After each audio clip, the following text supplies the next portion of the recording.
Hola amigos, hoy vamos a hacer el vídeo de matemáticas aplicadas a las ciencias sociales del examen de selectividad propuesto en la Universidad de Navarra en la convocatoria extraordinaria de septiembre del 2020. Comenzamos con el primer ejercicio que dice lo siguiente: clasifica el siguiente sistema en función del número de soluciones y resuélvelo utilizando el método de Gauss. Bien, pues vamos ya a partir de este sistema y lo vamos a escribir en forma matricial. Lo escribimos de la forma x igual a b, donde a es el coeficiente de las incógnitas y x es la columna x y z de las incógnitas y b es la columna de los términos independientes, en este caso 3, 4, 5. Entonces aquí tenemos a, x y b. Como decía, son las tres matrices que configuran la expresión matricial del sistema expresado en ecuaciones como aparece en el enunciado.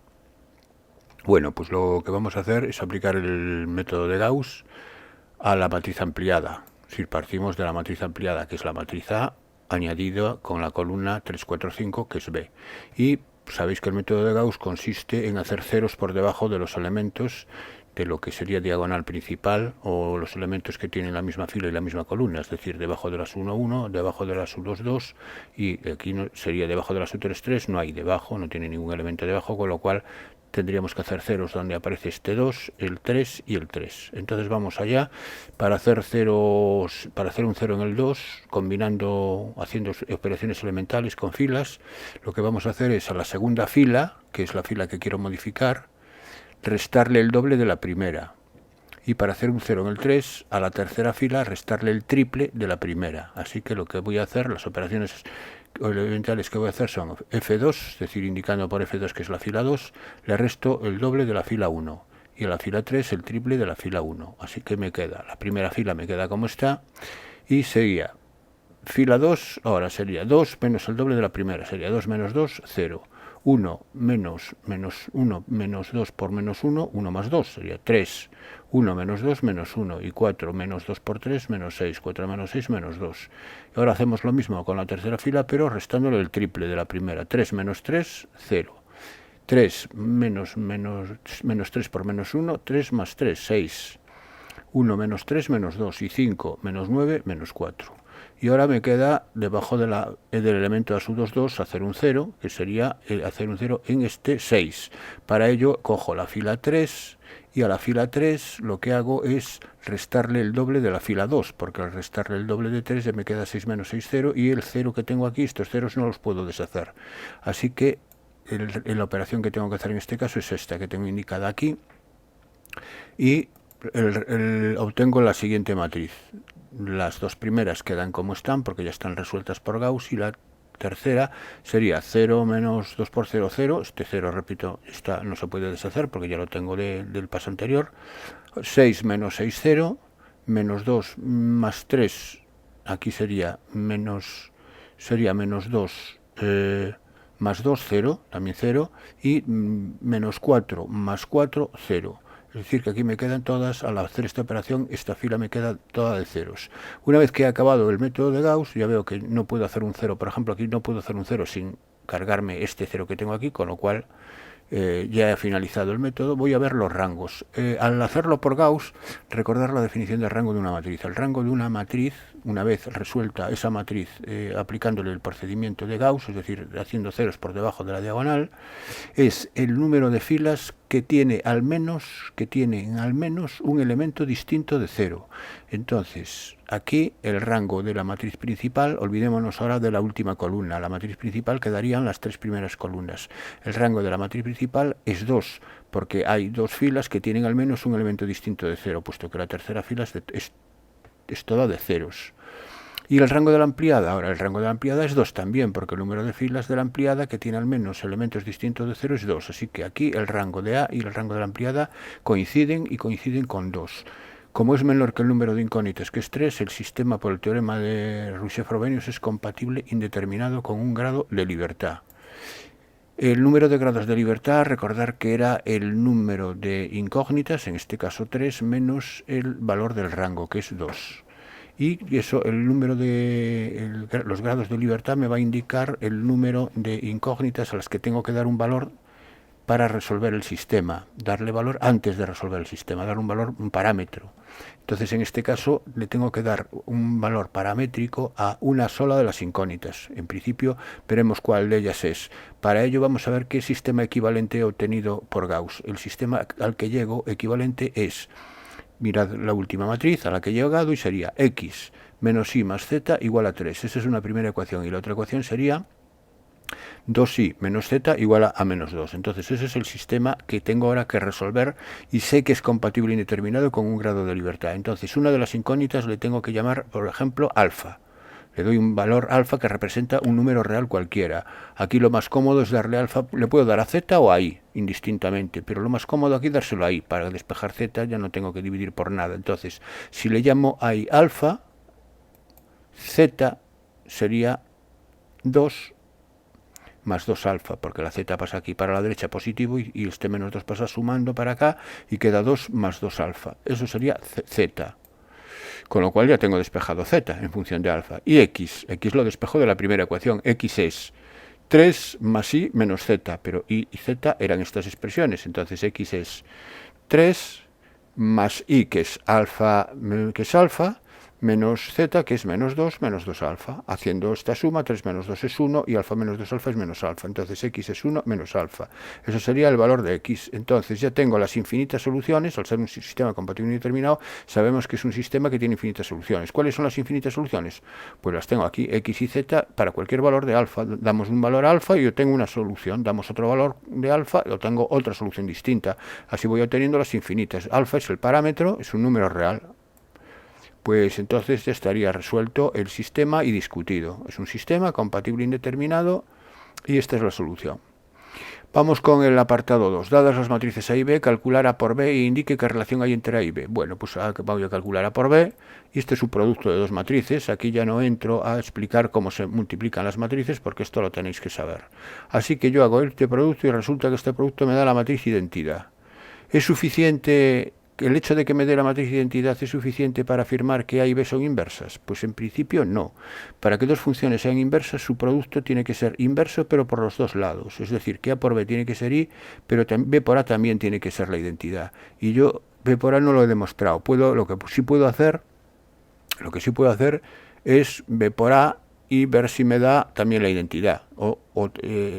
Sería el otro procedimiento. Pero voy a hacer lo siguiente, ya que tengo calculado A por B, multiplico por B a la izquierda de A por B. Tengo esta igualdad, multiplico por B a la izquierda y me queda B por AB igual a B. Y ahora aplico la propiedad asociativa del producto, donde B por A por B es asocio B con A y el resultado lo multiplico por B. Me queda B por A por B, eso es igual a B. Y ahora, como sabemos que B tiene inversa, porque B es una matriz, tendría que demostrar que tiene inversa, el determinante es distinto de 0, pues entonces multiplico por la inversa de B a la derecha. Y si multiplico por la inversa de B a la derecha, B menos 1 y B menos 1, aquí la B por B menos 1 se cancelan y aquí me queda la identidad. Y entonces me queda, aquí está, multiplico por la derecha los dos miembros y me queda que B por A es igual a la identidad. Y entonces ya he demostrado que si A por B es igual a I, B por A también lo es. Solamente tendría que comprobar que existe la inversa. Para comprobar que existe la inversa, pues simplemente calcular el determinante de B, que lo puedo hacer ahora en un momento, sería menos 4 más 8, 4. 4 menos 3, 1. El determinante es 1. Así que tiene inversa y por tanto todo este procedimiento estaría correcto y ya puedo afirmar qué relación hay entre A y B, que A y B son inversas. Pero cuidado, no basta con decir que A por B sea igual a I, que sean inversas. No basta con eso, hay que hallarlo, hay que también demostrarlo para B por A. Vamos con el ejercicio número 2. Dada la función, aquí tengo un cociente de dos polinomios, calcular los máximos y los mínimos. Bien, para eso lo primero que tenemos que hacer cuando tenemos una función y nos piden alguna característica de su gráfica, estudiar lo primero el dominio. El dominio es todo r menos 0, eso es obvio, porque el denominador se anula para x igual a 0 solamente, que es el punto donde no está definida la función. Así que ese sería el dominio. Y para hallar los máximos y los mínimos necesitamos la derivada.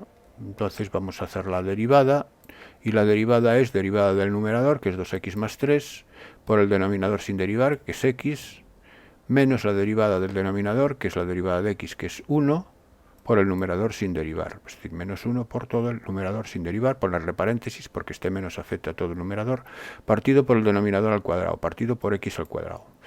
Cuidado con las simplificaciones, cuidado con este x al cuadrado, que no se pueden ir, cosas por el estilo. Bueno, aquí ya supongo que lo sabéis hacer sin problema. Entonces ahora, como no puedo simplificar nada aquí, por la división no puedo simplificar nada, lo que voy a hacer es hacer estos productos, estos paréntesis en el numerador y sumarlo y me queda un polinomio único que es x al cuadrado menos 4, partido por x al cuadrado. Finalmente esta sería la derivada, que es la que voy a tener que trabajar. ¿Qué para hallar los máximos y los mínimos? Bueno, pues lo voy a hacer estudiando el crecimiento y el decrecimiento, para estudiar la monotonía. Para estudiar el crecimiento y el decrecimiento lo que voy a ver es dónde se anula en primer lugar. Bueno, el crecimiento y el decrecimiento viene caracterizado por el signo de la derivada, donde la derivada es positiva o es negativa. Pero para ello, lo primero que voy a ver es dónde se anula la derivada. Y la derivada se anula para x cuadrado menos 4 igual a 0. Es decir, para x igual a más menos 2. El más menos 2, que son puntos críticos, que son donde se anula la derivada, me va a dividir al dominio, que era r menos 0, en los siguientes intervalos. Empezamos de izquierda a derecha, desde menos infinito hasta menos 2, es el primer punto que nos encontramos. El siguiente intervalo va desde menos 2 hasta 0. Hay que tener en cuenta que el 0 hay que extraerlo porque no está en el dominio. El siguiente es de 0 al siguiente punto crítico, que es el 2, del 0 al 2, y por último de 2 a más infinito. Tengo que estudiar esto. Estos serían los 4 intervalos de monotonía. En cada uno de ellos voy a estudiar si la función crece o decrece, y para ello lo que hago es coger un punto cualquiera de cada uno de estos intervalos y sustituirlo en la derivada y ver el signo. Por ejemplo, en menos infinito menos 2 tomo el menos 3 y calculo la derivada en menos 3. Y la derivada en menos 3 me da 9 menos 4, 5 partido por 9. El denominador es positivo siempre que es un cuadrado. Entonces solamente me interesa el signo del numerador para estudiar el signo, ¿no? Así que sería f de cuadrado menos 3, el numerador me da 5, positivo, mayor que 0. Esto quiere decir que la función es creciente en el intervalo menos infinito menos 2. Ya tengo el primer intervalo de monotonía. En menos 2, 0. En menos 2, 0 tomo el menos 1. Es un punto cualquiera del intervalo, el menos 1. Al sustituirlo en la derivada queda 1 menos 4 menos 3. Queda negativo. Si queda negativo, quiere decir que en el intervalo menos 2, 0 la función decrece. Para el 0,2 tomo el 1 y la derivada en 1 es negativo también, la función decrece. Y lo mismo hago en el 2 más infinito, tomo el 3 y la derivada es positiva, la función crece. ¿Dónde se produce el cambio de creciente a decreciente o viceversa? Bien, fijémonos que aquí aparece el cambio en menos 2. Llega a menos 2 creciendo y luego salta a menos 2 en adelante decreciendo. Es decir, si pasa de creciente, que es hacia arriba, decreciente, que es hacia abajo, ahí presenta un máximo, en x igual a menos 2. En x igual a menos 2 tenemos un máximo relativo.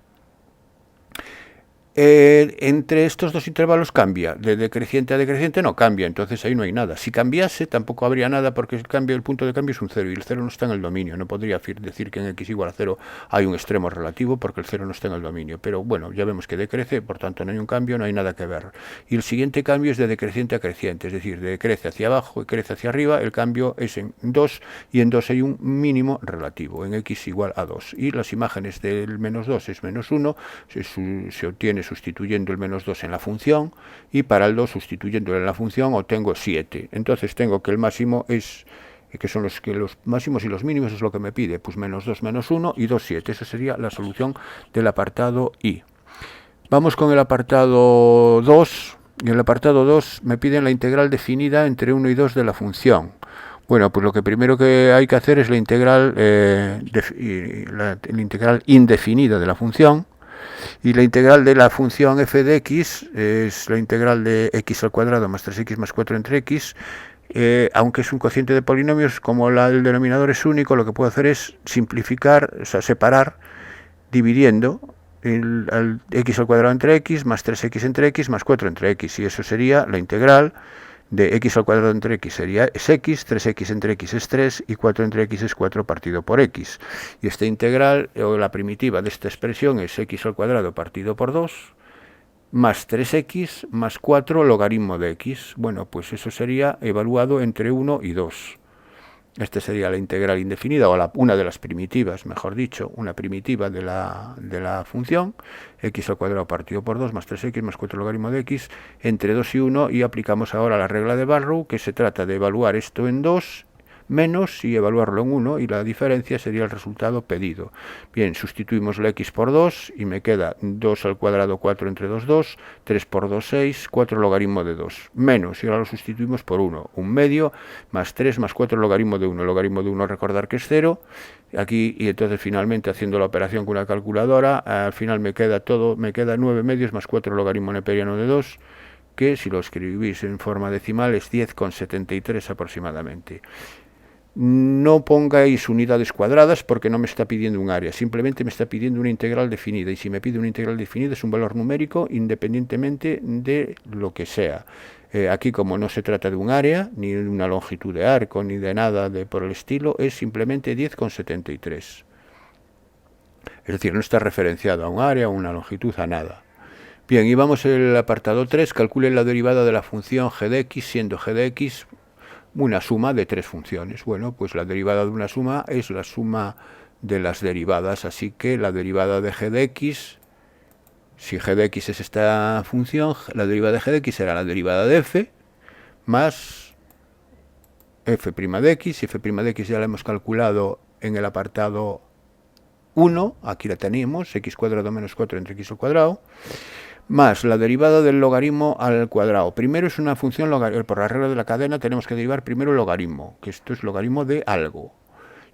A continuación hay que derivar la potencia, el cuadrado, y por último 5x menos 3. Así que sería 1 partido por 5x menos 3 al cuadrado. Bueno, antes lo puedo hacer así como acabo de deciros, pero aplico antes una propiedad de los logaritmos que me dice que el logaritmo de una potencia es el exponente, que en este caso es 2, por el logaritmo de la base, que es 5x menos 3. Es más fácil de derivar esto que derivarlo por la regla de la cadena, como lo decía yo. Al final, bueno, es igual. Entonces voy a derivarlo como 2 logaritmos de 5x menos 3, porque la derivada es más sencilla, sería 2 por 1 partido por 5x menos 3 por la derivada de 5x menos 3, que es 5, es decir, que me quedaría esto.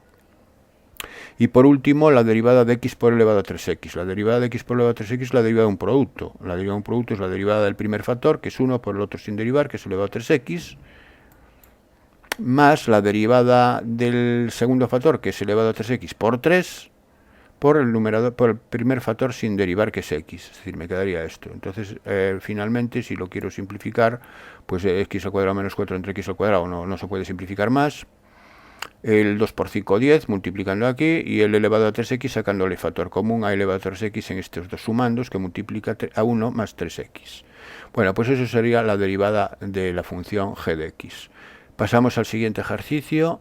El peso en toneladas de los contenedores que transporta una empresa de servicios de transporte marítimo puede aproximarse a una distribución normal con desviación de 3 toneladas. Bien, tenemos una variable aleatoria continua que sigue una distribución normal de media y desconocida, no me la dan, y desviación típica 3 toneladas. Así que las medidas de la variable aleatoria, las unidades en las que las vamos a medir, son en toneladas. Eso sería X, peso en toneladas de una población de contenedores de una empresa. Bien, es una normal de media nu y desviación típica 3. Apartado 1. Se realizó un estudio tomando una muestra aleatoria simple de contenedores y se calculó un intervalo de confianza al 97% para la media poblacional, con un error máximo de 0,651. Calcule el tamaño de la muestra que se tomó en este estudio. Bueno, esto es fácil. Me piden el tamaño de la muestra, es decir, me piden el valor de n, lo que le llamamos n, y me dan el error máximo. Recordar que el error máximo es el radio del intervalo de confianza para la media de la muestra, que en este caso viene dado por la expresión z alfa medios por sigma, que es la desviación típica, partido por la raíz del tamaño de la muestra. Esto es el radio del intervalo de confianza que coincide con el error máximo cometido, que es 0,651 toneladas, en este caso, son toneladas. Bien, pues lo único que tengo que hallar es z alfa medios, puesto que sigma es 3, y de ahí despejo raíz de n, que es lo que me piden, la n. Entonces, ¿cómo calculo la z de alfa medios, que es el valor característico? Con eso me lo da el nivel de confianza. Recordar que el nivel de confianza es 1 menos alfa, que es 0,97. El nivel de confianza siempre viene dado en términos de probabilidad, no de tantos por ciento. Es decir, que si me dan el 97% como nivel de confianza, quiere decir que 1 menos alfa es 0,97. Ahora bien, z alfa medios es el valor de la variable aleatoria z tipificada 0,1, cuya probabilidad acumulada es 1 menos alfa medios. Entonces tengo que buscar a partir del 1 menos alfa quién es 1 menos alfa medios. Para eso calculo quién es alfa primero, que es 0,03, lo despejo de aquí, y alfa medios es dividir 0,03 entre 2 es 0,015 y por tanto 1 menos alfa medios es 0,985. Es decir, que el z alfa medios es un valor tal que es la probabilidad menor que él, es decir, la probabilidad acumulada es 0,985. Y la probabilidad acumulada de un valor de la normal tipificada me la dan las tablas de la normal, de la variable normal tipificada. Así que voy a la normal tipificada y busco la probabilidad 0,985 acumulada. 0,985 acumulada, aquí la tengo exactamente, 0,985, que proviene de el valor de z 2,1 en la columna del 7. 2,1 en la columna del 7 es 2,17. Ese sería el valor de z alfa medios. 2,17. Tras localizarlo en la tabla.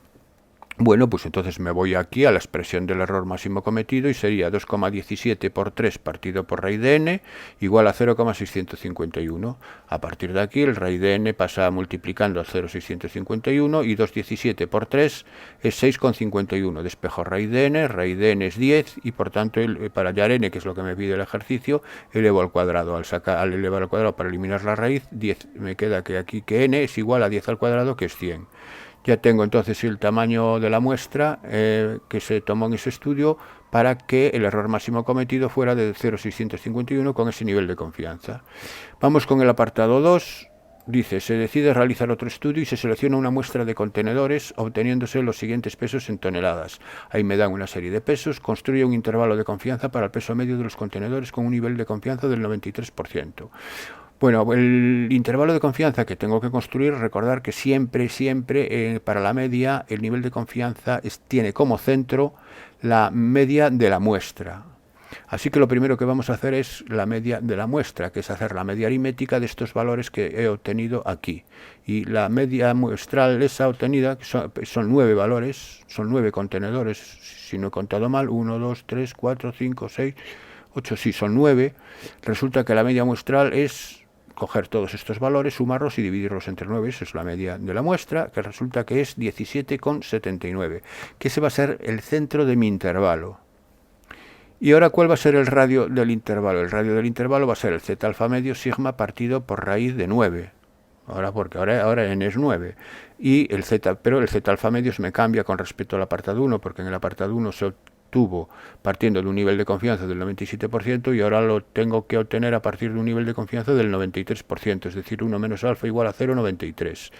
Pues hago lo mismo que hice antes. Si 1 menos alfa es 0,93, alfa es 0,07, alfa partido por 2 0,035 y 1 menos alfa medio es 0,965. Tengo que ir a la tabla y buscar el 0,965, que es la probabilidad acumulada hasta el valor que estoy buscando de z alfa medios.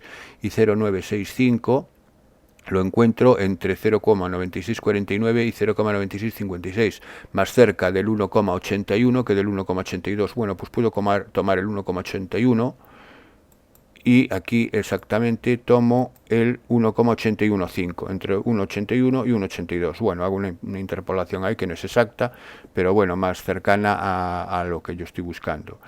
Bien, pues una vez que ya tengo el valor de z alfa medios, lo único que tengo que escribir es el intervalo, y el intervalo es el centro media muestral, que es 17,79, más menos el radio. Esta sería la fórmula completa del intervalo. 17,79 más menos el radio es 1,815, que era el valor de z alfa medios que tomé, por sigma, que es 3, partido raíz de n, que ahora n es 9.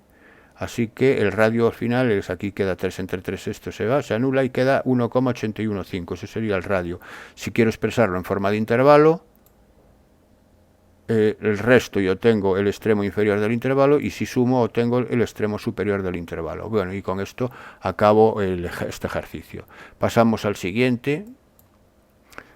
Una empresa diseña y vende dos tipos de tela, TES1 y TES2, con un precio de venta de 60 euros metro cuadrado y 100 euros metro cuadrado, respectivamente. Para cubrir la demanda semanal debe fabricar un total de al menos 15 metros cuadrados de tela y para elaborar un metro cuadrado de tela se necesitan 2 horas de máquina y 6 carretes de hilo. Para elaborar un metro cuadrado de tela T2 se requieren 4 horas de máquina y 3 carretes de hilo. La disponibilidad semanal de estos dos recursos es de 80 horas de máquina y 150 carretes de hilo. ¿Cuántos metros cuadrados de cada tipo de tela tiene que vender la empresa si busca maximizar el beneficio semanal, sabiendo que el coste de elaborar un metro cuadrado de cada tipo de tela es 15 y 10 euros respectivamente? Bueno, el problema es un problema de programación lineal y partimos, primero hay que denominar las variables con las que vamos a trabajar y va a ser X metros cuadrados de tela T1 e Y metros cuadrados de tela T2. Entonces eso es lo que vamos a llamar X y vamos a llamar Y. Y ahora vamos a ver las restricciones del problema. Bueno, la primera restricción me dice que debo fabricar semanalmente un total de al menos 15 metros cuadrados. Evidentemente X es la fabricación de metros cuadrados semanales, se entiende. Y también, entonces, X más Y ha de ser mayor o igual que 15, porque me dice que al menos tengo que fabricar esa cantidad de metros cuadrados. Esa es la primera restricción. Luego me dice que para elaborar un metro cuadrado de tela T1 se necesitan 2 horas de máquina. Como voy a elaborar X metros cuadrados, para horas de máquina, para los de tela T1 voy a necesitar 2X. Y para los de tela T2 de máquina 4 horas, voy a necesitar 4Y. Así que 2X más 4Y tendrá que ser inferior al número total de horas de máquina de las que dispongo, que es de 80 horas a la semana. Así que 2X más 4Y menor o igual que 80. Esta restricción se puede simplificar dejándola en X más 2Y menor o igual que 40. Yo no lo voy a hacer ahora en este ejercicio, lo voy a dejar así como está, porque ya la he trabajado directamente, pero vosotros podéis simplificarla y de hecho os lo sugeriría que la hicierais porque trabajáis con números más pequeños y son más cómodos. Yo en principio la he trabajado así. El resultado, exacto, por supuesto, no varía, tiene que dar lo mismo. Vale, y la otra restricción me la determinan los carretes de hilo que intervienen en la elaboración de las telas. Para elaborar un metro cuadrado de tela 1 se necesitan 6 carretes de hilo, por lo tanto, total de carretes 6X para la tela 1. Y para la tela 2 se requieren 3 carretes, pues 3Y, 6X más 3Y. Tiene que ser menor o igual a 80 que el total de carretes que hilos de los que dispongo, que son de 150.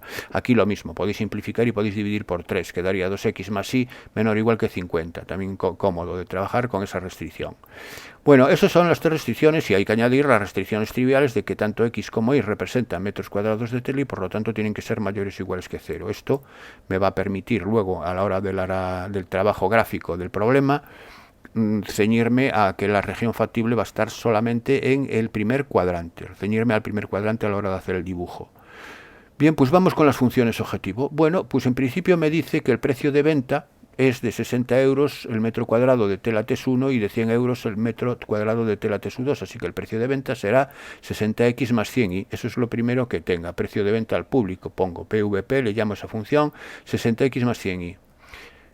Y el coste de lo que cuesta elaborar un metro cuadrado de cada tipo de tela es de 15 para la tela 1 y 10 para la tela Y, es decir, 15X más 10Y. Eso sería el coste de fabricación, 15X más 10Y. Como lo que tengo que maximizar es el beneficio siempre es el precio de venta menos el coste, es decir, los ingresos por el precio de venta menos el coste. Así que el beneficio es 60X más 100Y menos 15X más 10Y. 60X menos 15X es 45X y 100Y menos 10Y son 90Y. Así que la función que tengo que minimizar es...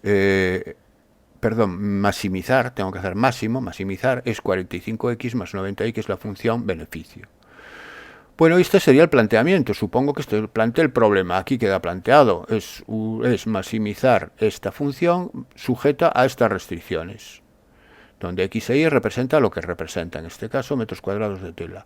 Vamos entonces con el apartado 2. Resuélvelo gráficamente. Para resolverlo gráficamente hacemos lo siguiente. En primer lugar, vamos a dibujar la región factible de las soluciones. Y para ello, primero vamos dibujando las rectas que determinan las desigualdades. En principio hago la recta X más Y igual a 15. La recta X más Y igual a 15, bueno, la representación gráfica de una recta en un sistema de ejes cartesianos, eso es desde la ESO. Son temas que se estudiaron en la ESO y ya no me paro en ellas, Es esta recta. Lo que pasa es que es una desigualdad. Entonces la desigualdad me va a dar la solución de la desigualdad va a ser o la región del plano que está encima de la recta o la que está por debajo. Para saber cuál de ellas es, si tengo que estar por debajo o por encima, pues cojo en este caso un punto por debajo, que es el 0, 0, que es muy fácil de sustituir. Al sustituir x por 0 y por 0 quedo que 0 es mayor o igual que 15. La respuesta es negativa. 0 no es mayor o igual que 15. Por lo tanto, las soluciones no están debajo. Las soluciones están por encima. Es decir, que tengo que suponer que ahora que x más y mayor o igual que 15 son todos los puntos que están sobre la recta y encima de ella. Ya me puedo ceñir al primer cuadrante por las restricciones x mayor o igual que 0 y mayor o igual que 0. Es decir, fuera del primer cuadrante no pueden salir. Entonces estoy por aquí. 2x más 4y igual a 80, dibujo ahora, o también que podría ser la curva x más 2y, perdón, la recta x más 2y igual a 40, sería la misma, sería esta verde que está aquí. Y ahora voy a ver si es para arriba o para abajo, pues lo mismo que hice antes, cojo el 0, 0 y 0 más 0 es menor o igual que 80, ahora sí, 0 más 0 es menor o igual que 80, entonces están por debajo, así que la región ahora en la que estoy trabajando es en estas dos líneas, es en esta especie de cuña, esta especie de, bueno, cuña no, en realidad es un cuadrilátero, tiene 4 lados, aquí, dentro del primer cuadrante. Pero me falta la 6x más 3y igual a 150 o 2x más y igual a 50 simplificada, que sería esta azul que aparece por aquí y que también son los puntos que están por debajo. Entonces, ¿dónde se solapan esas tres regiones de desigualdad? Pues esas tres regiones se solapan dentro del primer cuadrante, se solapan en esta región sombreada que aparece aquí, limitada por estos vértices A, B, C, D y E. Es un pentágono irregular y esa sería la solución, ahí estarían las soluciones del problema, todas las posibles soluciones. Entonces voy a calcular los vértices A, B, C, D y E. Entonces empiezo, el vértice A es la intersección del eje de la Y, que es la recta x igual a 0, con la recta roja, que es x más igual a 15, y esto es un sistema de ecuaciones trivial, donde x es 0 e y es 15, así que el punto A es el punto 0, 15. Lo mismo ocurre con B, lo que pasa es que ahora B es la recta verde con el eje de las is, que es x0, y la recta verde es 2x más 4 igual a 80, entonces el punto B es el 0,20. Bien, y así con los demás. El punto C es la intersección de estas dos rectas, que resolviendo este sistema de dos ecuaciones con dos incógnitas es el punto 20, 10, me sale x20 y 10. El punto D es el 25, 0 y el punto E es el 15, 0. Luego comprobad también en un examen que los puntos que os dan coinciden aproximadamente, su posición, su localización está aproximadamente por donde está el dibujo. Aquí el dibujo es exacto porque lo he hecho con un programa, pero si vosotros lo hacéis a mano, puede que haya alguna pequeñita variación, pero siempre que tenga lógica la posición del punto con respecto a vuestro dibujo, ¿no? Por ejemplo, si el punto A me da 15, 0, pues parece que está bien, pero si el punto A me aparece dibujado aquí y al resolver el sistema me da el 20, 30, pues evidentemente se sale mucho de la localización gráfica, así que algo estaría mal, o el dibujo está mal o el resultado analítico, el resultado del sistema está mal, así que ese tipo de cosas conviene que las comprobéis también, ¿no? Porque os da una medida de la bondad del problema, es decir, si está bien hecho, si no. Bueno, pues entonces una vez que ya tengo los vértices, como me piden maximizar el beneficio, yo sé que en los problemas de programación lineal los máximos y los mínimos siempre se van a encontrar en los vértices. Así que lo que voy a sustituir es la función objetivo, que es la función beneficio, en los vértices. Entonces sustituyo la x y la y por el punto A, obteniendo el beneficio en el punto A. El beneficio en el punto 0, que es el 0,15, me da, al sustituir por 0, 45 por 0 más 90 por 15, me da 1.350 euros. Este es el beneficio en ese punto. Ahora, el beneficio en el punto B. En el punto B me da 1.800. Y en el punto C me da 1.800 también. Esto, ahora os explico la situación al darme más de una solución. En el punto siguiente, que es el punto D, me da 1125 y en el último me da 675. Entonces, ¿dónde se obtiene el beneficio máximo? El beneficio máximo, en principio, lo he obtenido en dos vértices. En dos vértices que además son consecutivos, el B y el C. Pues bien, cuando ocurre esto, la solución son todos los puntos del segmento B que une B con C. En este caso, como son metros cuadrados de tela, las soluciones son metros cuadrados de tela, pues pueden ser fraccionarios, no hay ningún problema en que decir, pues 7 metros de tela y medio o lo que sea, ¿no? Si fueran enteros, ya la cosa, ya hay que ceñirse a las soluciones enteras. Aquí en el intervalo BC, gráficamente, soluciones enteras, aparte de las de B y C, que son enteras, tanto X como Y, parece que el 10-15 también es una posible solución, porque fijaros que el 10-15 está en el segmento BC. Es decir, 10 metros cuadrados de tela 1 y 15 metros cuadrados de tela 2 también me darán un beneficio de 1.800 euros. Si lo comprobáis, efectivamente va a ser así. Bueno, en definitiva, como tenemos más de una solución, si tuviéramos una sola solución, si nos diera una sola 1.800, ya sería la solución, pues, por ejemplo, 0,20 sería pues no hacer ninguna tela del tipo 1 y 20 metros cuadrados del tipo 2, obtendríamos el máximo beneficio. Ahora, como tenemos más de una solución, pues eso hay que decirlo. Ahora, ¿cómo se expresa esa? Ahí tengo las dos soluciones marcadas. ¿Cómo se puede expresar eso? A ver, tenemos aquí, otra vez estamos repitiendo esto porque ahora vamos a verlo. Aquí teníamos la región factible y aquí teníamos las dos soluciones. ¿Cómo se expresa el segmento BC? Todos los puntos del segmento BC, pues se expresan de la siguiente manera. Los puntos del segmento BC son la abscisa X y la abscisa Y, el valor de Y, como pasa por la recta verde, que era, si no me equivoco, a ver, la recta verde, ¿cuál era? La recta verde era 3x, no, era x más 2y, a ver, la tengo aquí, dejarme ir para atrás. A ver, aquí la tengo, la recta verde era, la restricción verde era 2x más 4y igual a 80. Es decir, x más 2y igual a 40. Si x más 2y es igual a 40 y despejáis y es igual a 40, a ver, ¿qué estoy diciendo? 4y es igual a 80 menos 2x, despejo y, 4y es igual a 80 menos 2x, y es igual a 80 entre 4, que es 20, y un medio es 20, más un medio de y. No, menos, perdón, 20 menos un medio de X, 20 menos un medio de X, es decir, 20 menos 0,5 X. Vale, es decir, que tenemos, esto ya lo vimos, X, y la Y es 20 menos 0,5 X, que se despeja de ahí, de la recta sobre la que está el segmento. Y X, ¿qué valores recorre? X va desde el primer valor de X es la abscisa de la B, que es 0. Y el último valor de X es la abscisa de la C, que es el último valor del segmento, que es 20. Es decir, X va de 0 a 20 y estos son las soluciones. Aquí yo doy todas las soluciones del segmento. ¿Vale? Bueno, esta es la dificultad que tiene este ejercicio, que tiene más de una solución. Y por último me dice que analice gráficamente qué ocurriría si se quiere elaborar al menos el triple de metros cuadrados de tela de TES 1 que de tela TES 2. Si yo quiero elaborar al menos el triple de metros cuadrados de tela TES 1 que de tela TES 2, tengo que añadir a las restricciones anteriores una nueva restricción, que es esta, que es que X, que es el número de metros de tela TES 1, sea mayor o igual el triple de tela TES 2 que sí. Es decir, sería la restricción X menos 3y mayor o igual que 0.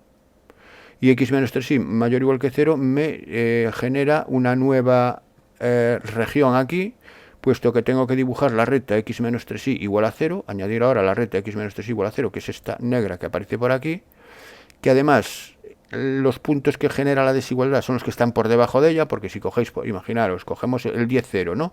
El 10, 0 está por debajo. Y a ver, ¿10 es mayor o igual que 0? Sí, entonces es la zona de abajo, está de abajo. Y solapada con la región anterior me va a dar este cuadrilátero que tengo aquí. Ahora limitado, aquí lo tengo, por estos nuevos vértices, se generan estos nuevos vértices, el H y el G. Entonces tengo que calcular qué ocurre en los vértices H y G y veo que el beneficio, bueno, calculo primero H, hago la intersección de las dos rectas que determinan H y me da estos valores para para H. Y luego calculo G y obtengo estos valores para G. Calculo el beneficio en H y el beneficio en H me da 1607,14. Si lo calculo en G, que no lo he hecho, me va a dar menos, porque G está aquí a la izquierda, yo os aseguro que va a dar menos. Entonces la solución, ¿qué ocurriría si se quiere elaborar al menos tal esto? Pues ¿qué ocurriría? Ocurriría que el beneficio máximo se obtendría para 150 partido por 7 metros cuadrados de tela X, para 150 partido 21 metros cuadrados de tela Y, y se obtendrían de beneficios 1.607,14 euros. Eso sería lo que ocurriría. Bien, este problema se hace un poquito pesado, como todos los de programación lineal, porque hay que hacer dibujos, hay que hacer interpretaciones y tal, pero bueno, el problema no es complicado, con la excepción de que tiene más de una solución, ¿no? Y la solución es un segmento. Bien, pasamos al siguiente ejercicio. Me consideran la función definida a trozos, una función de 3 polinomios, muy fáciles de trabajar, y me piden que calcule las derivadas laterales de la función en x igual a 4 utilizando la definición de la derivada. Bueno, la derivada yo puedo utilizar dos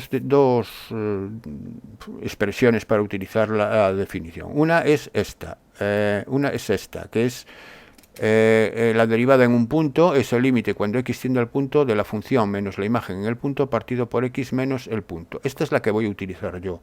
Otra forma que es equivalente es que la derivada en un punto es el límite cuando h tiende a 0 de la función en el punto más ese incremento h menos f de a partido por h. En realidad es la misma definición, son equivalentes ambas. Se pasa de una a otra haciendo h igual a x menos a. Y yo voy a utilizar, repito, la primera. Intentar hacerla, si queréis, con la otra, o los que estéis acostumbrados a trabajar con esta, os tiene que salir igual. Entonces vamos a cómo la he hecho. Como me pide la derivada en 4 y el 4 es un punto de cambio, necesito calcular las derivadas laterales. Las derivadas laterales son la derivada por la izquierda y la derivada por la derecha. Entonces la derivada por la izquierda en 4 es el límite cuando x tiende a 4, pero ahora es por la izquierda porque es una derivada lateral de f de x menos f de 4 partido por x menos 4. Si utilizáis la definición con h, sería límite cuando h tiende a 0 por la izquierda. Tendréis que utilizar h por 0 por la izquierda y luego el cociente que ya hemos visto. Bueno, pues ahora, ¿quién es f de x? Ahora lo que hay que tener que cuidado es con esto. ¿Quién es f de x cuando x tiende a 4 por la izquierda? Cuando x tiende a 4 por la izquierda, x es menor que 4. Es decir, si x está a la izquierda de 4, x es menor que 4. Si x es menor que 4, f de x es este polinomio de segundo grado. Es x al cuadrado menos 6x más 5. Así que f de x es x al cuadrado menos 6x más 5. Menos. ¿Y quién es f de 4? f de 4 está definido aquí. Está definido para 2x menos 11. 2 por 4, 8. 8 menos 11, menos 3. Entonces, es x al cuadrado menos 6x más 5 menos 3. X al cuadrado menos 5 más 5 más 3. Este más 3 sale de ese menos 3. Menos 3. Sale ese más 3. Partido por x menos 4. Bueno, haciendo operaciones aquí en el numerador, lo único que hacemos es este 5 más 3, que queda 8. Y si ahora sustituimos x por 4 para hacer este límite, me va a quedar una indeterminación del tipo 0 partido por 0. Esa indeterminación del tipo de 0 partido por 0 siempre me va a dar, cuando calculo las derivadas, normalmente si la función es derivable, la derivada siempre va a ser una indeterminación 0 partido por 0 resuelta con la derivada. Y en este caso también lo es, porque, bien, entonces lo que puedo hacer para resolver esta indeterminación es aplicar la regla de L'Hopital. Lo que pasa es que estoy utilizando derivadas en una definición de derivada, no es muy convencional, no es muy ortodoxo. Y otra es factorizar el polinomio. Cuando hacíais derivadas por definición, esto también lo hacíais, factorizar el numerador, y la factorización del numerador es x menos 4 por x menos 2, porque es una ecuación de segundo grado que las podéis resolver al igualar a 0, las soluciones son 4 y 2. El producto del 4 por 2 es 8, que es el coeficiente de los términos independientes, y la suma es 6, que es el opuesto del término de grado 1. Aquí lo tenéis. Entonces esto es x menos 4 por x menos 2 en el numerador. El x menos 4 y el x menos 4 se cancelan y me queda el límite cuando x tiende a 4 de x menos 2. Y cuando x tiende a 4, independientemente de que lo haga por la izquierda o por la derecha, de x menos 2 es 4 menos 2, que es 2. Esa sería la derivada por la izquierda. ¿Y la derivada por la derecha? Pues lo mismo, pero ahora el límite es por la derecha. Y por la derecha, ¿qué es lo que cambia? La f de x. F de x, cuando x tiende a 4 por la derecha, x es mayor que 4. Si x es mayor que 4, f de x es 2x menos 11. F de 4 sigue siendo menos 3. Eso no cambia. Así que queda 2x menos 11 más 3. 2x menos 11 más 3 es 2x menos 8. Entre x menos 4, lo mismo. Sacamos factor común aquí a 2. que multiplica x menos 4, el x menos 4 se cancela y me queda el límite de la constante 2. Y el límite de 2, como no depende de x, independientemente de lo que tienda x, esto vale 2. Con lo cual los límites laterales, las derivadas laterales coinciden, así que la función, podemos, como en el 4 es un dominio, está en el dominio de la función, podemos afirmar que la función es derivable en 2. ¿Es continua? Sí, porque toda función derivable es continua. Esa es una proposición genérica. Si toda función derivable es continua, como esta es derivable en 4, lo acabamos de comprobar, es también continua. Ese sería el argumento. Si queréis demostrar que es continua aparte, lo podéis hacer muy fácil viendo que f de 4 coincide con el límite cuando x tiende a 4 por la izquierda y cuando x tiende a 4 por la derecha de la función, ¿no? Es un problema de continuidad. Pero si no lo queréis hacer, simplemente diciendo que toda función derivable es continua, ya está. Porque, repito, hemos demostrado que la función es derivable en x igual a 4. Por lo que las derivadas laterales coinciden y además el 4 es un punto del dominio de la función. Bien, por último me queda hacer el apartado 3, que es calcular la integral de esta raíz cuadrada. Bueno, la integral de la raíz de 6x menos 1. Para hacer esta integral voy a hacer un cambio de variable, lo voy a hacer por un cambio de variable, que sería llamarle t a 6x menos 1, hago la derivada respecto de x y me queda 6, la derivada es 6 respecto de x igual a la derivada de t, que es 1 respecto de t, despejo la diferencial de x, que es la que tengo aquí, que es la que tengo que sustituir luego, y queda un sexto por diferencial de t, y ahora ya hago el cambio de variable en la integral. Sería la integral de raíz de 6x menos 1 es la integral de raíz de t, que le llamé a 6x menos 1, por dx, pero dx es un sexto respecto de t, entonces me queda esta integral. Y el un sexto, que es una constante, sale multiplicando fuera de la integral, y me queda en raíz de t, pero raíz de t es t elevado a un medio, entonces la integral me queda un sexto de la integral de t elevado a un medio, y la integral de una potencia sé que es la base, que en este caso es t elevado al exponente más 1, un medio más 1, partido por un medio más 1, ¿no? Entonces esto es un sexto por t elevado a un medio más 1, partido por un medio más 1. Un medio más 1 es 3 medios, entonces queda, aquí se iría 6 por 3, 18 entre 2, 9, queda un noveno. La constante toda queda un noveno por t elevado a 3 medios. Y un noveno por t elevado a 3 medios, t elevado a 3 medios es la raíz cuadrada de t al cubo. Y ya le sumo, si queréis, puedo sumar la constante aquí o se la podría sumar al final, se la sumo al final cuando lo tenga en función de x. Bueno, esto sería la integral en función de t, pero como yo lo que quiero resolverlas en función de x, ahora lo que hago es deshacer el cambio de variable. ¿Quién era t? T era 6x menos 1, pues donde está aquí t, lo único que tengo que poner es 6x menos 1 y yo tengo el resultado final de la integral. Un noveno raíz cuadrada de 6x menos 1 al cubo más c. Esa es la integral obtenida, sale muy fácilmente por ese sencillo cambio de variable. Vamos con el siguiente ejercicio y el último. Me dice que en un centro de bachillerato aprobaron la prueba de acceso a la universidad 112 estudiantes de los 140 que se presentaron, y en un segundo centro aprobaron la prueba el 60% de los 110 estudiantes presentados. Se selecciona un estudiante al azar, calcular la probabilidad de que haya aprobado. Bueno, aquí lo que voy a hacer, esto lo voy a hacer por árbol. ¿Y cuántos estudiantes tengo en total? Pues en total tengo 140 del centro 1, y 110 del centro 2, así que tengo que se han presentado a la selectividad 250 estudiantes. Esos serían los casos posibles. Así que si yo escojo un estudiante al azar, ese estudiante puede ser del primer centro o del segundo. Fijaros que no hay estudiantes que estén en los dos a la vez, evidentemente. Entonces, del primer centro, ¿cuál es la probabilidad de que el estudiante sea del primer centro? La probabilidad de que sea del primer centro es, ¿cuántos había en el primer centro? Había 140, pues independientemente de que suspendan o aprueban, eso es otra situación. ¿Cuántos había en el primero? 140, 140 de 250 en total, entonces esa sería la probabilidad. Bien, aquí podéis simplificar, aquí podéis dividir estos ceros, eliminarlo y quedaría 14 entre 25. Yo no lo voy a simplificar, lo voy a dejar así hasta el final. Vosotros, si queréis simplificarlo, hombre, lo estético es simplificarlo. Yo lo dejo así para explicaros de dónde salen estas cifras y porque me es más cómodo a la hora de hacer la presentación y no tener ahora que eliminar esto y poner la simplificación, etcétera. Que os quede claro de dónde salen las cifras y lo dejo como está sin simplificar. Bueno, para el segundo teníamos 110 estudiantes de los 250 que había en total.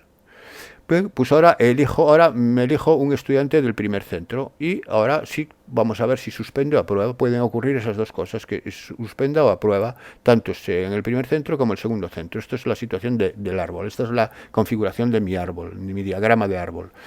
¿Cuál es la probabilidad de que apruebe? Bueno, pues la probabilidad de que apruebe, ahora estamos en el primer centro. En el primer centro sabemos que aprueban 112 de 140, entonces aquí sería 112 partido por 140.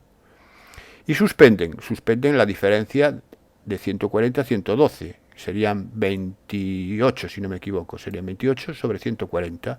Recordar que la suma siempre tiene que dar 1, la suma de las ramas del árbol que convergen en un punto. Esta suma da 1, esta suma de aquí de estos dos da 1 también. Y me dice que en el segundo centro, ahora vamos al segundo centro, me dice que aprobaron el 60% de los 110. Aquí puedo hacer dos cosas.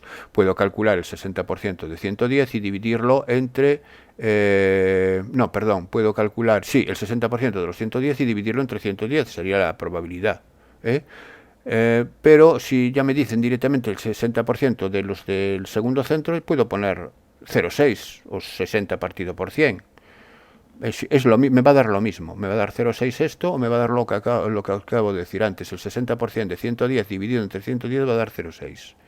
Y aquí va a ser 0,4, suspenden 0,4 para que la suma sea 1. Siempre la suma es 1. Bueno, pues una vez que ya tengo el árbol, vamos a ver qué me pide. Primero, si selecciona un estudiante al azar, calcular la probabilidad de que haya aprobado. Me están pidiendo la probabilidad del suceso A, aprobar. Es una probabilidad total, probabilidad de A. La probabilidad de A puede haber aprobado siendo del centro 1 o del centro 2. Si es del centro 1, es 140 por 250 más 112 por 140. Más, y del centro 2, que es porque es una unión, es decir, o ocurre esto o ocurre esto, es una unión. 110 entre 250 por 0,6. Bueno, pues haciendo aquí operaciones con la calculadora, aquí ya no me voy a parar, os diré que esto me da, si no me he equivocado yo al hacerlo, es 0,712. Vamos con el apartado 2. Si se selecciona un estudiante al azar, calcular la probabilidad de que proceda del segundo centro sabiendo que el estudiante ha suspendido. Si sabemos que el estudiante ha suspendido es una condición previa, es decir, es una probabilidad condicionada. Tengo que calcular la probabilidad de segundo centro condicionado a que haya suspendido, a S. Probabilidad segundo condicionado a S. La probabilidad de la condicionada es la probabilidad de la intersección, es decir, la probabilidad de que sea del segundo centro y suspenda, partido por la probabilidad de la condición de que suspenda. La probabilidad de que sea del segundo centro y suspenda en el árbol lo tengo. Es segundo centro y suspenda. Es 110 entre 250 multiplicado por 0,4. Y la probabilidad de que suspenda es 1 menos el contrario de que apruebe. Lo hago por la probabilidad del suceso contrario. Hombre, lo podría hacer directamente. Podría ser esto por esto más esto por esto. Pero si ya tengo el 0,712, que es el contrario de S, pues la probabilidad de S, de suspender, es 1 menos la probabilidad de aprobar, que es 1 menos 0,712. Y bien, y tiro de calculadora y aquí me da esto. Y el apartado 3 me dice, se seleccionan 3 estudiantes al azar sin reemplazamiento. Calcule la probabilidad de que pertenezcan al mismo centro.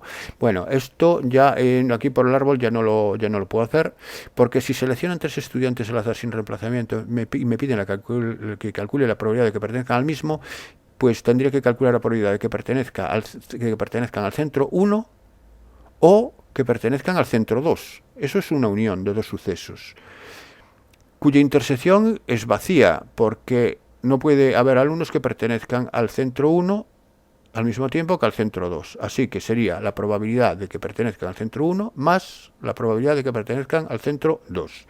Y si yo elijo 3 estudiantes al azar, ¿cuál es la probabilidad de que pertenecen al centro 1? Pues la probabilidad de que el primero pertenezca al centro 1, vamos con el centro, bueno, empezamos a hacerlo con el centro 2, empecé por el centro 2. Para el centro 2, ¿cuál es la probabilidad de que el primero pertenezca al centro 2? Pues sería 110 que pertenecen al centro 2 partido por 250, que son el total de estudiantes. Ahora aquí no me habla nada de suspender y aprobar, olvidaros de eso porque aquí no me habla de eso, me habla de pertenencia al centro nada más. Entonces, repito, yo cojo un estudiante, la probabilidad de que ese estudiante pertenezca al centro 2 es 110 entre 250, eso queda claro. Ahora cojo un segundo estudiante, como es sin reemplazamiento, ahora en el centro 2 tengo 109 estudiantes y 249 en total, así que el segundo pertenezca al centro 2 sería 109 por 249, y razonando de la misma manera, el tercero sería 108 partido por 248. Esto sería la probabilidad de que el estudiante pertenezca al centro 2. cuyo resultado me da, bueno, y que pertenezca al centro 1. Pues el pertenezca al centro 1 es lo mismo, pero ahora sería 140 entre 250 para el primero, 139 entre 249 para el segundo y 138 entre 248 para el tercero. Estos me dan respectivamente 0,174 para el primero y me dan 0,083 para el segundo. Como me piden que pertenezcan al mismo centro, no me especifican si ha de ser el primero o el segundo, sino que me dicen que sea el mismo, pues tiene que ser la suma de estos dos valores, es decir, de que pertenezcan al centro 1 o que pertenezcan al centro 2. Entonces la suma es 0,257. Bien, pues esto es todas las preguntas que se propusieron en este examen. Espero haberos sido de ayuda y os espero en el próximo vídeo. Hasta pronto.